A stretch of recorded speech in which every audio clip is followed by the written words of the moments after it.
আসসালামু আলাইকুম ভিউয়ার্স, স্বাগতম আমাদের নতুন ভিডিওতে।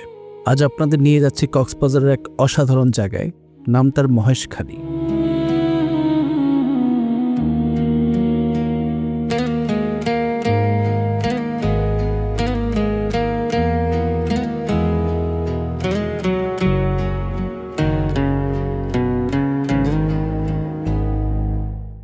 বিশ্বাস করুন, এখানে না এলে কক্সবাজার ভ্রমণটাই অসম্পূর্ণ থেকে যাবে।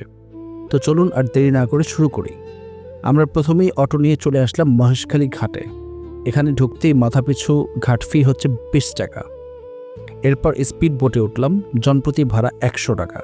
স্পিড বোট চলতে শুরু করতেই ঢেউয়ের ধাক্কা, মাঝে মাঝে একটু ভয় লাগছে, কিন্তু চারপাশের দৃশ্য মাশাআল্লাহ, এক কথায় অসাধারণ। প্রায় 15 মিনিটের ভ্রমণ শেষে আমরা নামলাম মহেশখালী ঘাটে।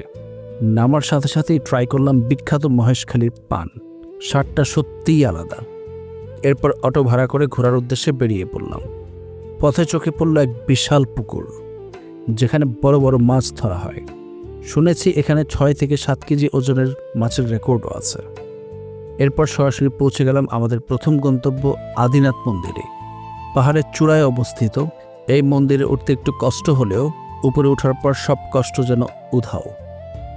এখান থেকে বাঁকখালী নদীর দৃশ্য সত্যিই মন ভরে দেয়। আরও উপরে উঠলে দেখা যায় আরও একটি মন্দির, এবং ভেতরের দিকে রয়েছে একটি প্রাচীন বৌদ্ধ মন্দির।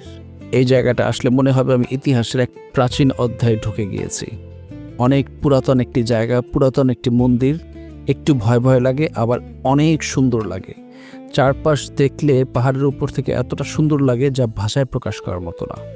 এরপর আমরা সরাসরি রওনা দিলাম বিখ্যাত শুটিং ব্রিজের দিকে। এখানে বহু সিনেমার শুটিং হয়েছে। নদী, বাতাস আর শান্ত পরিবেশ সব মিলিয়ে জায়গাটা দারুণ রিল্যাক্সিং। এই জায়গার যে একটি প্রাকৃতিক সৌন্দর্য, এটি ক্যামেরায় পুরোটা ধরা যায় না, তাই নিজে না এলে বুঝবেন না। এরপর চলে এলাম মহেশখালীর বিখ্যাত বৌদ্ধ টেম্পলে। এটাকে অনেকে বলে হচ্ছে গোল্ডেন টেম্পল। থাইল্যান্ড স্টাইলে তৈরি এই মন্দিরগুলো দেখতে সত্যিই অনেক সুন্দর। এখানে অনেক ভিক্ষুরা থাকেন, এবং তার পাশাপাশি আরও অনেক শিশু কিশোররা এখানে পড়াশোনার জন্য স্টে করে থাকেন। পাশেই আছে একটি স্থানীয় আদিবাসীদের দোকান, যেখানে গামছা, লুঙ্গি, 3 পিস, বিছানা চাদর সব কিছু খুবই কম দামে পাওয়া যায়। সো এখান থেকে আমিও কিছু জিনিস কিনে নিলাম। আমাদের এরপরের গন্তব্য হলো বিখ্যাত ঝাউবন, যেটা হচ্ছে পুরো মহেশখালীর ভিতরে সবচেয়ে সুন্দর জায়গা। এই জায়গাটা এতটা সুন্দর যে না এলে বিশ্বাসই হবে না। তো চলুন এই জায়গাটা ঘুরে দেখাই।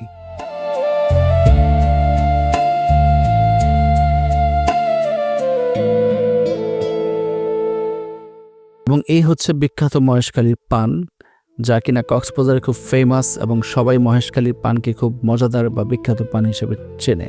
এই সেই পান। এবং যেহেতু মহেশখালী শুটকির জন্য বিখ্যাত, তাই এখান থেকে লবণ ছাড়া আমরা কিছু ফ্রেশ শুটকি নিয়ে নিলাম। এই যে দেখছেন, ইনি হচ্ছেন আমাদের অটোওয়ালা মামা, যার মাধ্যমে আমরা পুরো মহেশখালীটাকে খুব সুন্দরভাবে ঘুরে দেখেছি। উনি ভীষণ ভালো একজন মানুষ। সব মিলিয়ে সারাদিন মাত্র 600 টাকা খরচ পড়েছে আমাদের পুরো মহেশখালীটা ঘুরে দেখতে। কি বিশ্বাস করা কঠিন, তাই না? এরপর আবার স্পিড বোটে করে কক্সবাজারের দিকে রওনা দিলাম। একটু ভয়ঙ্কর হলেও ভ্রমণটা ভীষণ সুন্দর। দিন শেষে কক্সবাজার ফিরে আমরা রাতে ডিনার করলাম তাজদার রেস্টুরেন্টে। বিশ্বাস করুন, ওদের প্রতিটা আইটেম দারুণ। নেহারি, কাবাব মুখে লেগে থাকার মতো। কক্সবাজার এলে অবশ্যই ট্রাই করবেন। তো আজকের মতো এখান থেকে বিদায় নিচ্ছে। ভিডিওটা ভালো লাগলে লাইক দিন, কমেন্ট করুন এবং শেয়ার করে ছড়িয়ে দিন সর্বত্র। ধন্যবাদ। আসসালামু আলাইকুম।